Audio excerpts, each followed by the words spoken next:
नमस्कार मंडळी, cook craft and क्रिएशनमध्ये तुमचं सर्वांचं मनापासून स्वागत आहे. आज आपण बनवणार आहोत झणझणीत, चविष्ट आणि पौष्टिक अख्खा मसूर. ही रेसिपी बनवायला खूप सोपी आहे आणि भाकरी, पोळी किंवा भातासोबत खायला अप्रतिम लागते. मग चला वेळ न घालवता रेसिपीला सुरुवात करूया. या रेसिपीसाठी इथे मी 1 वाटी अख्खा मसूर घेतलेला आहे. हा मसूर स्वच्छ धुवून आपल्याला रात्रभर किंवा किमान 6 ते 8 तास भिजवून घ्यायचा आहे. तर इथे मी जवळपास 8 तास भिजवून घेतलेला आहे. तर सुरुवातीला गॅसवर एक भांडं ठेवून त्यामध्ये आपल्याला 2 ते 3 टेबलस्पून तेल गरम करून घ्यायचं आहे. तेल गरम झाल्यानंतर त्यामध्ये बारीक चिरलेला कांदा घालायचा आहे. इथे मी 2 मध्यम आकाराचे बारीक चिरलेले कांदे घेतलेले आहे. आता कांदा आपल्याला हलका सोनेरी रंग येईपर्यंत छान परतून घ्यायचा आहे. कांदा जितका छान परतला जाईल तितकी भाजी अधिक चविष्ट लागते. कांदा परतताना सतत हलवत राहा, म्हणजे तो जळणार नाही आणि छान सोनेरी रंग येईल. तर आता आपल्या कांद्याला छान हलका सोनेरी रंग आलेला आहे, बघू शकता. कांदा छान परतून झाल्यानंतर त्यामध्ये आपल्याला बारीक चिरलेला टोमॅटो घालायचा आहे.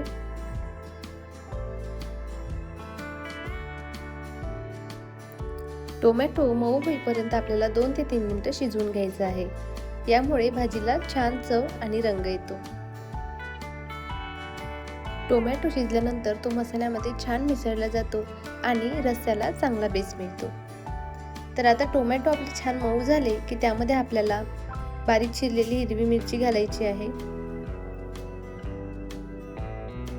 त्यानंतर ठेचलेल्या लसूण पाकळ्या, इथे मी 5 ते 6 पाकळ्या घेतलेल्या आहे लसणाच्या. त्यानंतर 1 टीस्पून जिरे घालायचं आहे आणि चवीनुसार मीठ घालून हे सर्व साहित्य आपल्याला छान मिक्स करून 2 मिनिटे छान परतून घ्यायचं आहे, जेणेकरून लसणाचा आणि मसाल्यांचा खमंग सुगंध येईल. यानंतर चिमूटभर खाण्याचा सोडा घाला आणि सर्व साहित्य एकत्र करून घ्या. खाण्याचा सोडा घातल्यामुळे मसूर लवकर मऊ शिजण्यास मदत होते. मात्र खाण्याचा सोडा वापरणे हे पूर्णपणे ऑप्शनल आहे. तुम्हाला नसेल वापरायचा तर तुम्ही नाही घातला तरीही चालेल. फक्त मसूर शिजण्यासाठी थोडा वेळ जास्त लागू शकतो.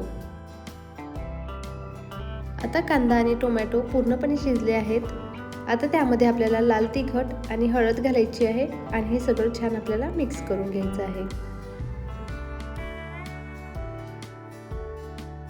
आता आपण भिजवून ठेवलेला अख्खा मसूर आपल्याला यामध्ये घालायचा आहे.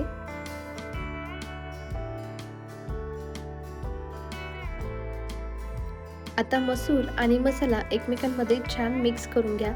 यामुळे प्रत्येक दाण्यावर मसाल्याची चव छान बसते. आता आवश्यकतेनुसार गरम पाणी घालून घ्यायचं आहे. पाणी घातल्यावर सर्व साहित्य एकदा व्यवस्थित हलवून घ्या आणि झाकण ठेवून आपल्याला मसूर मऊ होईपर्यंत शिजवून घ्यायचा आहे.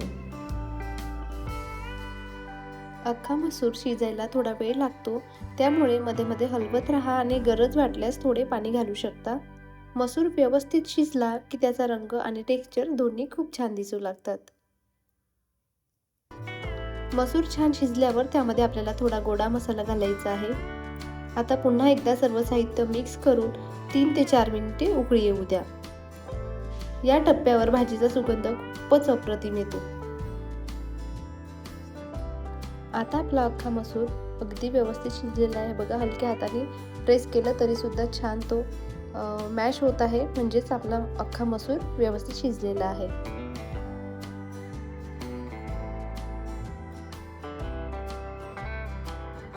आता या अख्खा मसूरची चव आणखी वाढवण्यासाठी एक खमंग तडका तयार करूया. त्यासाठी एका छोट्या कढईमध्ये थोडे तेल गरम करा आणि त्यामध्ये ठेचलेला लसूण आणि जिरे घालून घ्या. लसूण हलका सोनेरी झाल्यावर आपल्याला गॅस बंद करायची आहे आणि त्यामध्ये आपल्याला लाल तिखट घालायचं आहे.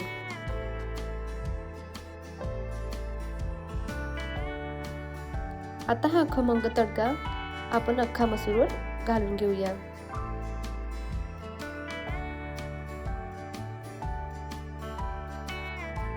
शेवटी वरून भरपूर ताजी कोथिंबीर टाकायची आहे आणि आपली झणझणीत खमंग आणि चविष्ट अख्खा मसूर सर्व करण्यासाठी तयार आहे.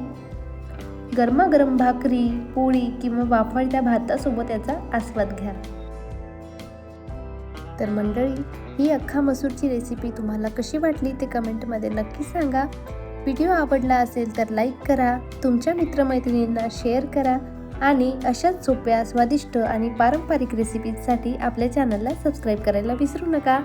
पुन्हा भेटूया एका नवीन आणि चविष्ट रेसिपीसोबत. तोपर्यंत आनंदी राहा आणि स्वादिष्ट पदार्थ बनवत राहा. धन्यवाद.